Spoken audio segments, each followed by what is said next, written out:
Olá, prezado, sou Lucas Oliveira, advogado e criminalista, e hoje a gente inicia um novo quadro, por assim dizer, no sentido de falar um pouquinho, de forma mais bem esquematizada, como foram nossos principais casos até agora, nossa trajetória, né?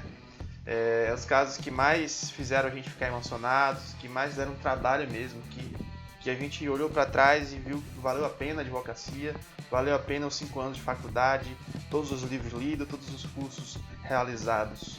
E hoje, como não poderia deixar de ser, a gente vai falar um pouquinho sobre a atuação no Tribunal do Júri, no caso de um casal que estavam sendo acusado de praticar homicídio em face de guardas do CEASA, do CEAGESP.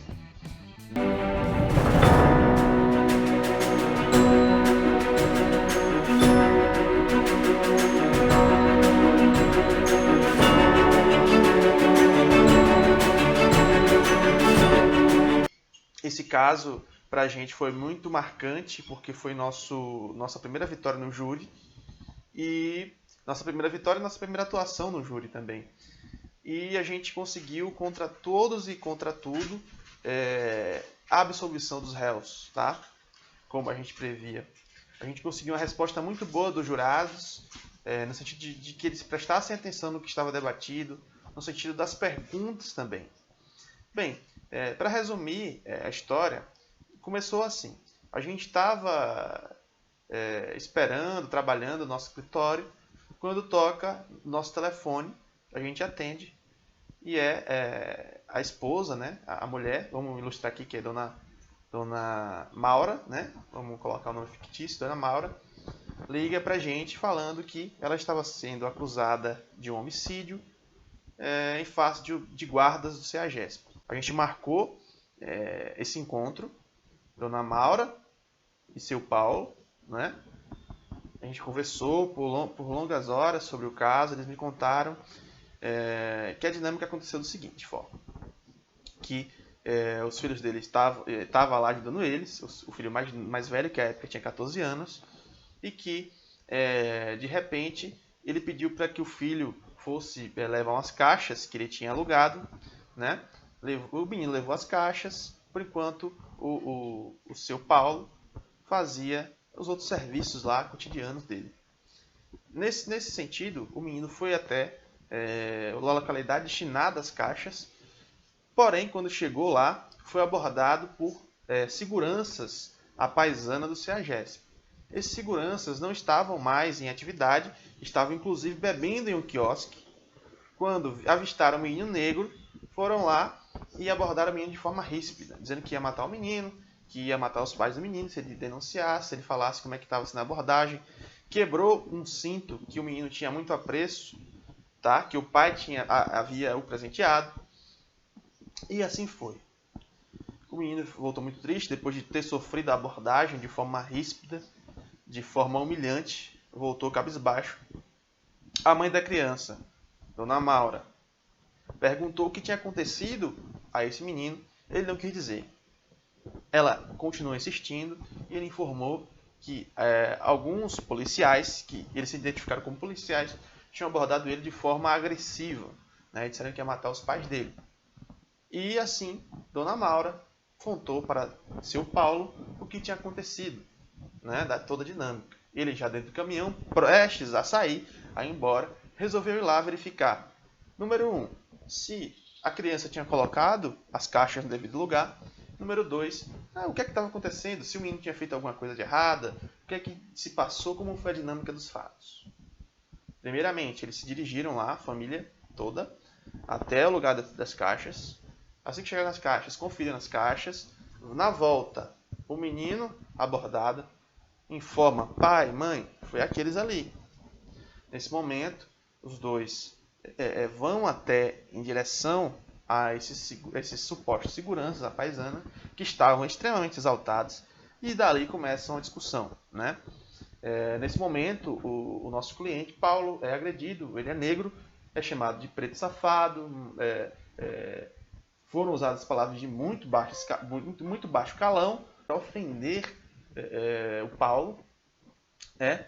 E Em algum momento começou-se uma contenda, tá? Eles começaram a brigar, tá? Começaram a ir para todos em cima do Paulo, né? Um homem só, contra 4 ou 5. O menino, que havia sido abordado, de 14 anos, vendo aquela situação, seu pai sendo agredido junto com sua mãe, grávida, o menino resolve pegar uma faca, né, que estava em cima da churrasqueira, próxima ao quiosque que estavam bebendo. Né? Nesse momento, eles já tinham pego a garrafa para agredir o seu Paulo, mas o menino pegou a faca, né, e no intuito de salvar seu pai, desferiu uma facada nas costas de um dos seguranças. Esse segurança que foi atingido partiu em retirada, tá? Sai de cena e some. E a briga continua. Os seguranças ficam mais raivados, dessa vez até com o menor. Um deles vai para cima da criança com uma garrafa, tenta desferir, né, no pescoço da criança uma garrafa quebrada. O menino se desvencilha dessa garrafada e, em contragolpe, dá uma facada nessa pessoa que estava agredindo ele. Tá? Esse segundo ferido só ficou ferido e a briga continuou. Depois os ânimos começaram a se acalmar. Né? Vimos que depois a mãe da criança pega a faca do menino, porque eles ficam se atacando depois, o menino e esse segurança. Né? E a mãe só vai fazer o papel o quê? De retirar a arma da criança, do menor. A partir daí, tudo começa a se acalmar, né? Prossegue, e até inclusive chega a ambulância, ambulância, todo mundo tranquilo. Quando a gente vê na câmera que começa a haver uma movimentação de gente correndo, é quando é informado que aquele primeiro segurança que tinha tomado a facada nas costas tinha morrido. Aí que começa a briga.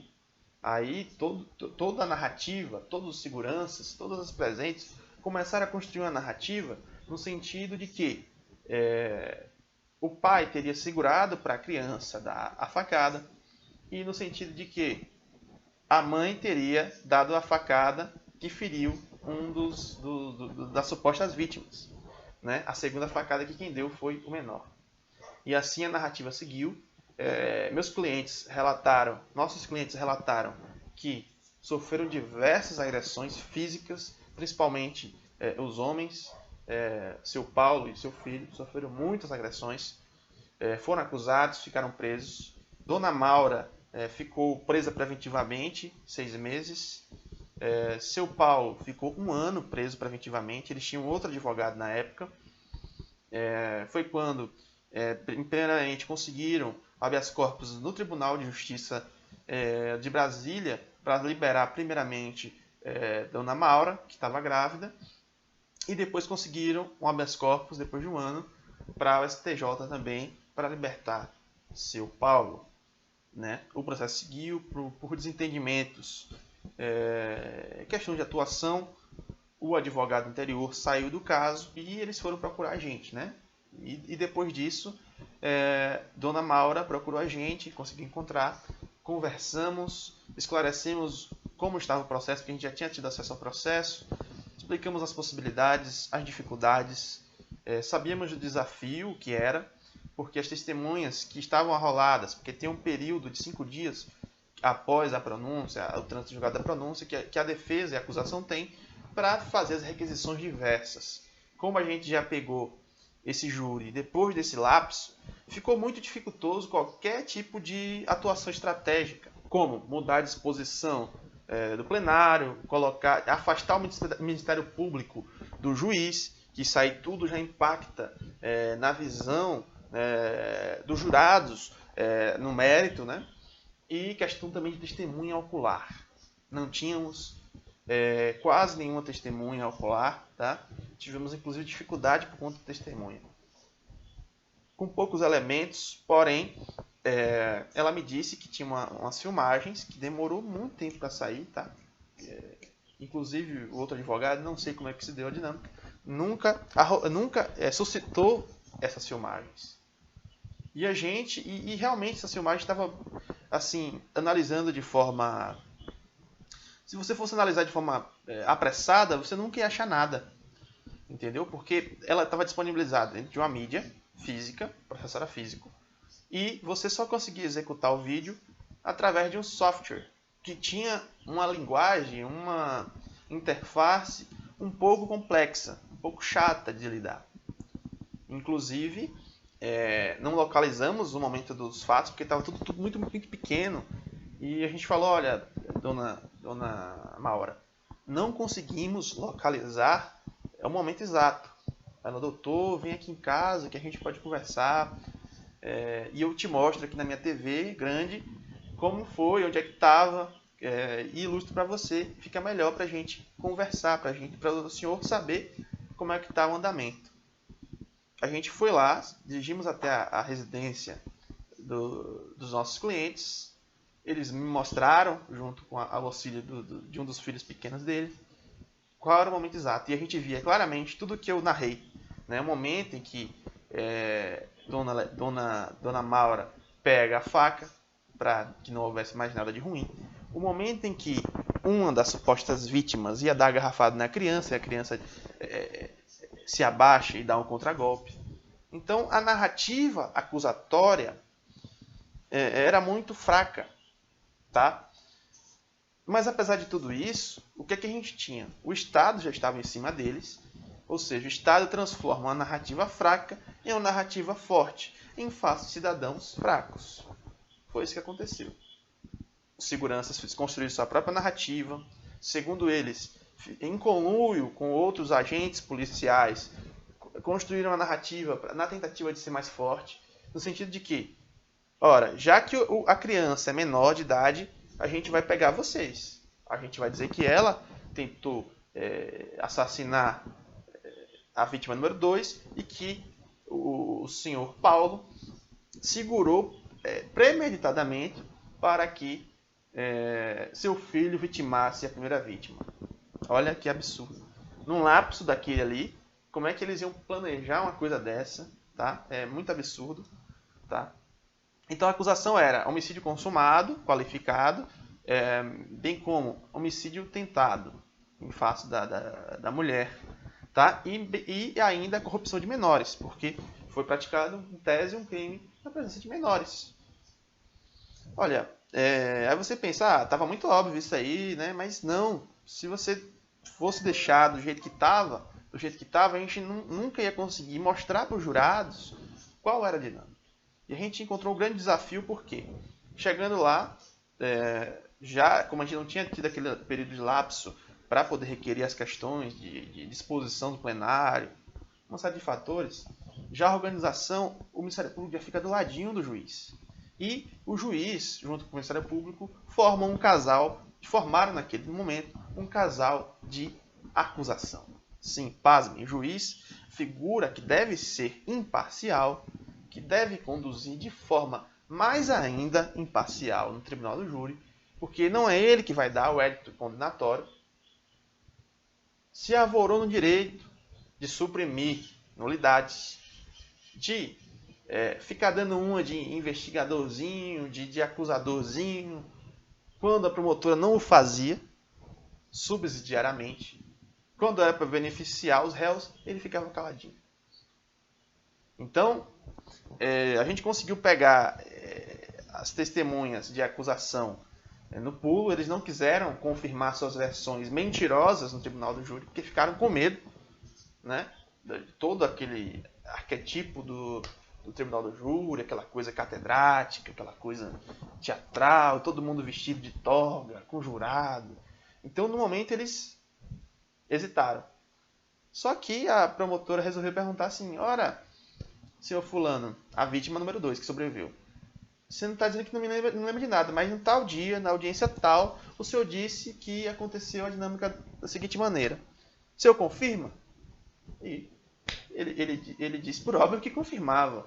E a gente imediatamente se insurgiu diante dessa arbitrariedade, dessa nulidade que é induzir testemunha ou depoente à resposta que se quer obter. E o juiz imediatamente deveria ter acolhido essa nulidade. Ele disse que não e não queria constar em ato, porque, segundo ele, estando gravado, não precisa constar em ato. A gente insistiu, até que ele viu que ele estava incorreto e constou em ata nosso pedido de nulidade. Não considerou nulo, mas estava em ata para eventual recurso, né? Para a gente pleitear uma nulidade posteriormente, que seria o caso, né? E seguimos, né, nesse sentido de fazer que os caras realmente falassem a verdade. Só que eles preferiram hesitar, dizer que não se lembravam, muito tempo, né? E acabou que ficou um cenário menos desfavorável para eles. Mas foi quando o nosso grande ponto que virou foi no momento em que mostramos as imagens, né, exibimos, fizemos um vídeo narrado, tá, com as imagens, tanto que antes da gente se manifestar, a promotora pediu para absolver Dona Maura, porque estava claro que ela não tinha dado nenhuma facada. Isso aí ninguém tinha visto, gente. Um processo que durava desde 2015. Quem foi ver foi a gente. Tá? Então, que justiça se pretende perseguir, né? E, visando isso, ela utilizou uma coisa muito comum dos promotores, que é você dizer, ora, eu sou da justiça. Ora, eu estou aqui para buscar a justiça, tanto que eu vou pedir a absolvição desse aqui, mas eu quero levar esse aqui. Ou seja, eu não levo esse aqui, tipo aqui, o diabo lá do Auto da Compadecida. Eu não levo nenhum desses aqui, mas esse aqui eu levo. Entendeu? Nessa lógica. E a gente, imediatamente que aconteceu isso, já nos manifestamos nesse sentido, dizendo que isso é uma arma muito utilizada pelos membros do Ministério Público para tentar criar um argumento de autoridade, mais autoridade ainda. Tentou-se, todo momento, menosprezar a advocacia, a veracidade do que a gente dizia, porque ela insistia em dizer que ela estava imparcial, que ela era o arauto da justiça, tanto que o nome do órgão dela é Ministério Público. E a gente imediatamente rebateu que, assim como constitucionalmente estava previsto lá que o Ministério Público é essencial à justiça, a advocacia também é essencial à justiça.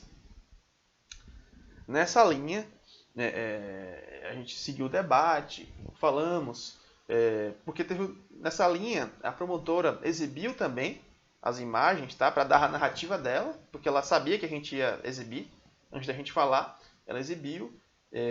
Depois, na hora que ia mostrar as questões que favoreciam os réus, ela tirou, vou tirar aqui um pouquinho, e nunca mais retornou com as gravações. E nesse momento, a gente pegou isso e falou, olha, a promotora aqui está escondendo a verdade de vocês, né? Na hora que é para mostrar o que aconteceu de fato, ela tira. Então, essas coisas que foram acontecendo, que foram construindo a narrativa de que a gente estava vendo lá pessoas frágeis, pessoas hipossuficientes, que o Estado estava querendo ver a todo custo presas, sofrendo mais ainda.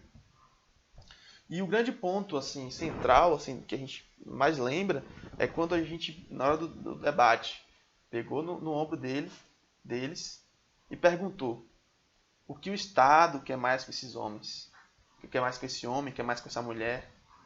O Estado já não basta tanto sofrimento, ainda quer mais. Foi um momento que todo mundo aparentemente se emocionou, inclusive os réus se emocionaram, porque sentiram que ali talvez teriam chance. Na hora da absolvição, pra você ter ideia, eles nem acreditavam que estavam sendo absolvidos, eles só foi entender depois que a gente explicou, e tudo seguiu. Então é isso, gente. Espero que tenham gostado, tá? Até a próxima. Não deixe de seguir a gente, dê seu like, tá? Compartilhem e comentem o que vocês acharam. Forte abraço, até a próxima.